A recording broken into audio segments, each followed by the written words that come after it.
Dan untuk menjadi gol itu butuh mental. Nah, kelihatan mental kita belum sampai sana.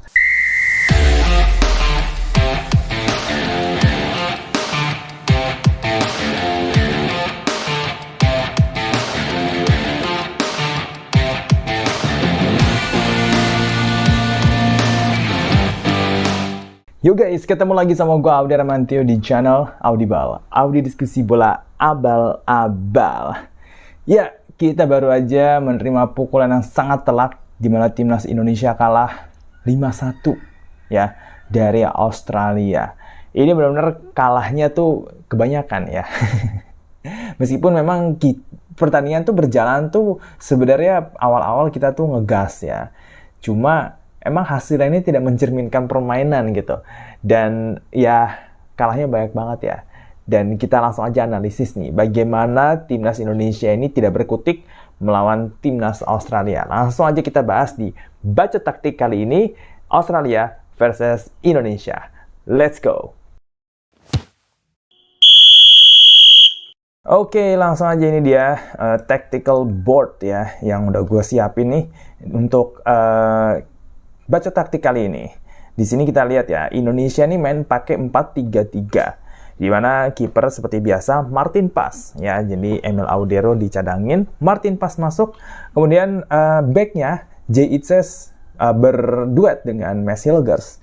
Kemudian Calvin Verdong back kiri, Kevin Dix di kanan. Nathan Choaon kali ini yang dipasangi sama Tom Haye di sektor gelandang. Kemudian ada Marcelino, Dean James yang baru dinaturalisasi, juga Ole Romani, sama Rafael Strijk. Oke, sedangkan Australia ini secara di atas kertas mereka mainnya pakai 4-2-3-1. Oke, kita pertama-tama lihat dulu untuk 15 menit pertama lah. Karena pertandingan di 15 menit pertama itu benar-benar ada di pihak kita. Kita mengurung Australia dengan pressing yang sangat tinggi. Misalkan nih, kita taruh bola dulu ya. Misalkan satu pemain Australia megang bola nih di gelandangnya deh. Nah, ini timnas Indonesia kita main bener-bener tinggi banget loh. Tinggi dan tinggi.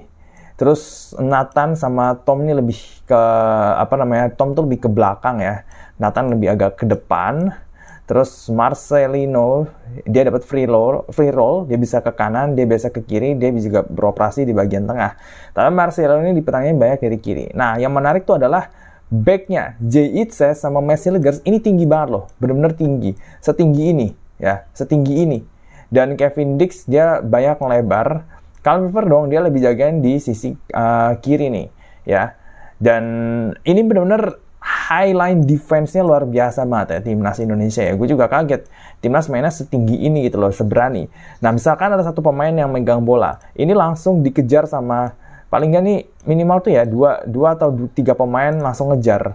Nah, jadi satu langsung ngejar begini nih ya, di press dia misalkan bawa bola nih si pemain Australia ini ngoper, akhirnya dia ngoper ke sini ya, balik lagi di press lagi nih sama pemain timnas kita. Jadi memang pemain timnas tuh bener-bener ngepressnya tuh tingginya tuh setinggi itu loh ya, di press habis ya, di press habis sama tiga pemain depan kita, Dean James, Rafael Romani, plus juga Marcelino ya.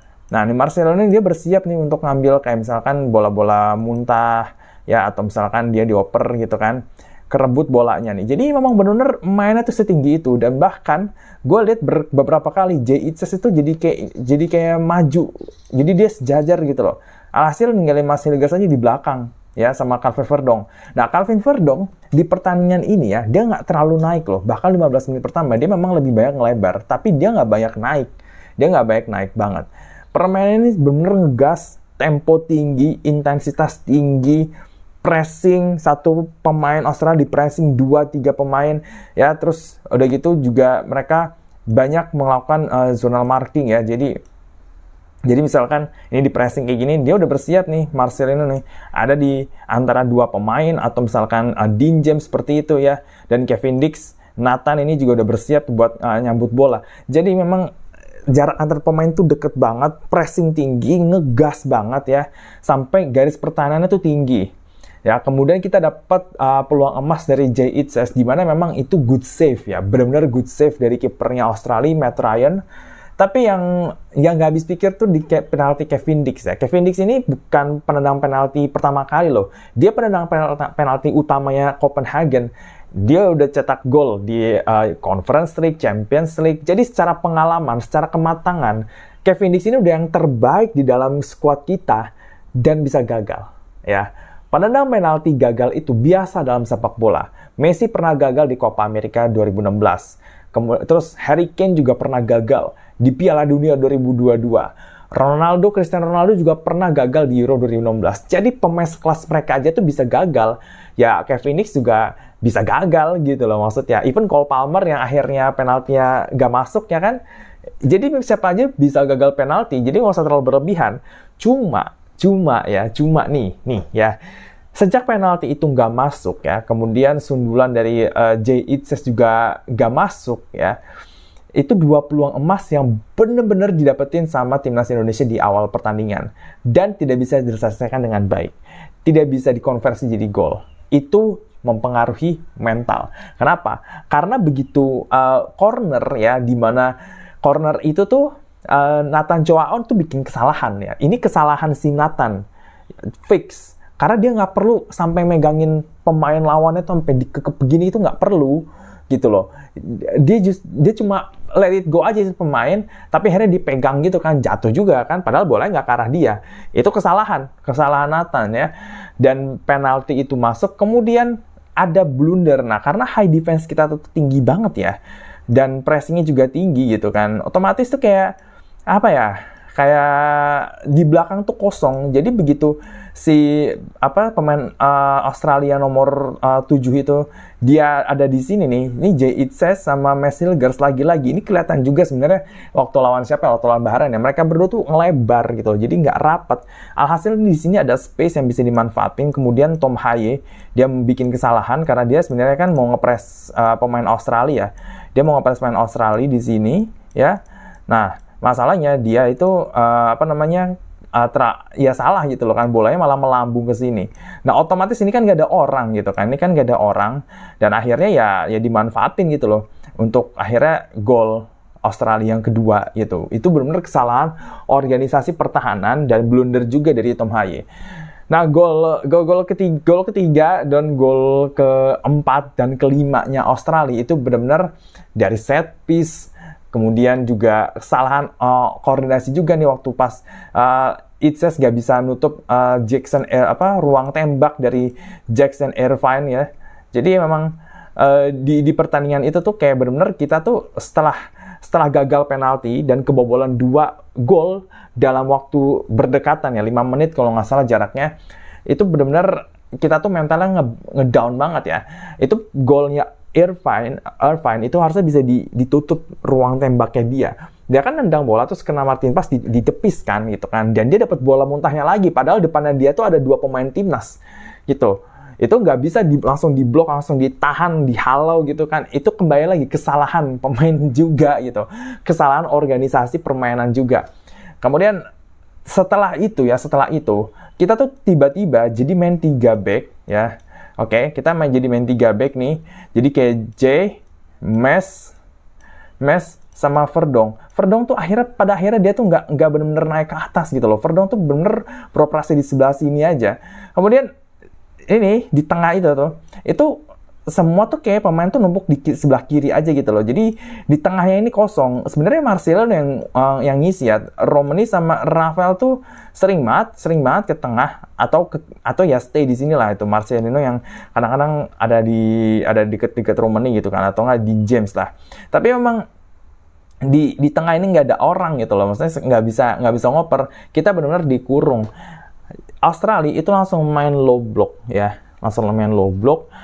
Akhirnya mereka nggak bisa, akhirnya kita tuh benar terkunci. Setiap kali kita dapat bola gitu kan, dan setiap kali kita dapat bola nih di sayap kiri, keputusannya salah ngoper lah, salah pergerakan lah, positioning pemainnya itu nggak pas sehingga nggak bisa nerima umpan. Kemudian di babak kedua ya better sih oleh Romani bisa cetak gol dan golnya bagus lah anyway. Tapi it's not enough gitu, it's not enough karena memang mental kita udah ngedown banget itu. Oke. Jadi secara taktikal gitu kan, kita ini sebenarnya dari segi permainan nggak kalah-kalah amat gitu loh.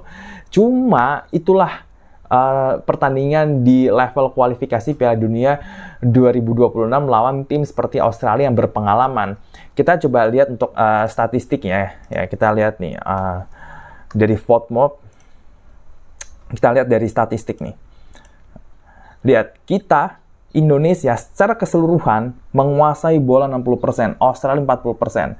Kita lebih baik nge-shot 11-9 Australia. Tapi lihat big chance-nya. Australia big chance-nya 5, skor mereka 5. Kita big chance-nya itu 2, gua rasa yang dicatat sama FODMAP itu yang chance-nya Idzes sundulan, Kevin Dix penalti. Jadi chance-nya si Eliano Reinders yang tendangan dari dalam kotak penalti itu tuh nggak dihitung ya. Tapi sebenarnya kita big chance ada 3. Yang masuk cuma 1 ya. Secara akurasi passing juga kita ini cukup oke, 86% ya. Ya oke lah gini ya, 90 tapi 86 yang mendekati. Jadi dari segi statistik kita tuh cakep banget. Sumpah cakep banget ya. Tapi kita nggak efektif. Kita nggak efektif dalam menyelesaikan peluang. Sundulan Jay Itzes, penalti Kevin Dix, sepakannya Eliano Reinders, itu semua peluang sekecil apapun harus menjadi gol. Dan untuk menjadi gol, itu butuh mental. Nah, kelihatan mental kita belum sampai sana. Entah kenapa, ya ini sulit dijelaskan dengan data. Secara pengalaman dan kualitas mereka biasa bermain di level Eropa, top Eropa ya. Paling nggak Eredivisie, Serie A, JITSES, Kevin Dix di Copenhagen, tapi main di Eropa, kompetisi antar klub Eropa setiap musimnya, ya harusnya secara pengalaman mateng gitu loh kan. Tapi yang namanya sepak bola seperti ini guys, seperti ini. Memang kadang-kadang kita tuh dengan kualitas yang bagus, pengalaman yang tinggi, pelatih yang juga berkualitas, bermain menyerang, bermain bagus di pertandingan, tapi outputnya tidak sesuai dengan apa yang kita inginkan. Kenapa? Karena kita nggak bisa kill the game, kita nggak bisa nyelesain peluang-peluang yang kita dapetin. Sedangkan Australia cuma dapat 5 peluang dan 5-5-nya gol. Dan 2 dari gol mereka itu adalah corner, di mana corner ini organisasi pertahanannya juga berantakan banget. Irvine itu dapat space loh untuk nyundul ya, dapat space, di mana space itu dia itu tuh lompat lebih dulu dibandingin Jay Itzes untuk gol kelimanya. Untuk gol keempatnya itu juga kan corner ya, itu juga kosong, free header bisa untuk cetak gol yang seperti itu. Padahal kita tuh nggak kalah tinggi untuk antisipasi corner gitu loh. Jadi memang di sini semuanya salah ya, semuanya salah. Dari jajaran pelatihnya salah menerapkan strateginya, terlalu ngegas, terlalu nyerang sampai ngelupain pertahanan, bolong. Sistem organisasi pertahanan di set piece-nya juga buruk banget. Kemudian dari pemainnya sendiri melakukan kesalahan seperti Nathan jatuhin pemain lawan di kotak penalti yang sebenarnya nggak perlu terjadi. Kevin Dix yang nggak bisa eksekusi penalti. Kemudian juga organisasi pertahanan yang nggak kompak ya antara J sama Mes. Jaraknya terlalu jauh. Kevin Dix, J, Mes nggak kompak sama sekali ya. Sama sekali nggak kompak ya. Dan kita akhirnya kehilangan 2 pemain di sini, Sandy Walsh sama Hilgers. Jadi ya untuk lawan Bahrain ini catatan banget ya untuk lawan Bahrain. Gua rasa nggak bisa kita main terlalu ngegas banget ya sampai ngelupain pertahanan. Pressing tinggi tuh bagus, tapi mungkin perlu niru caranya Liverpool yang nggak terlalu pressing sih pressing ya, tapi nggak yang terlalu bernafsu, sehingga mereka masih bisa bertahan dengan solid ketika serangan balik gitu. Nah sekarang kita tuh enggak. Nah masalahnya tuh kalau kita bikin kesalahan juga, pemain bikin kesalahan di atas lapangan, gak bisa konversi gol, ya gimana kita mau menang? Karena peluang yang gak bisa diselesaikan itu bisa mempengaruhi pemain kita, dan pemain lawan juga mendapatkan kepercayaan diri karena pemain kita gak bisa menyelesaikan peluang dengan baik. Ya, jadi itulah kenapa Timnas Indonesia kalah lawan Australia, tapi memang kalah 5-1 tuh terlalu banyak ya. Terlalu banyak ya guys, tidak mencerminkan jalannya pertandingan. Tadi secara statistik juga udah gue bacain kan, tidak sesuai dengan jalan pertandingan, oke? Ya semoga kita bisa lebih baik ya di lawan Bahrain, dan bisa mendapatkan 3 poin untuk menjaga peluang kita lolos ke Piala Dunia 2026 lewat jalur ronde keempat. Oke, itu aja untuk video kali ini, baca taktik kali ini. Silahkan lu tulis di kolom komentar di bawah nih pendapat lu tentang permainan timnas Indonesia di bawah Patrick Kluivert, ataupun ya kalau mau menghujat-hujat ya, mau berkomentar negatif juga go open, tapi kalau pakai kata kasar gua blok. Oke? Jangan lupa untuk nanti link artikel IDN Times tentang analisis pertandingan ini udah gue taruh di link deskripsi, semoga udah diterbit ya.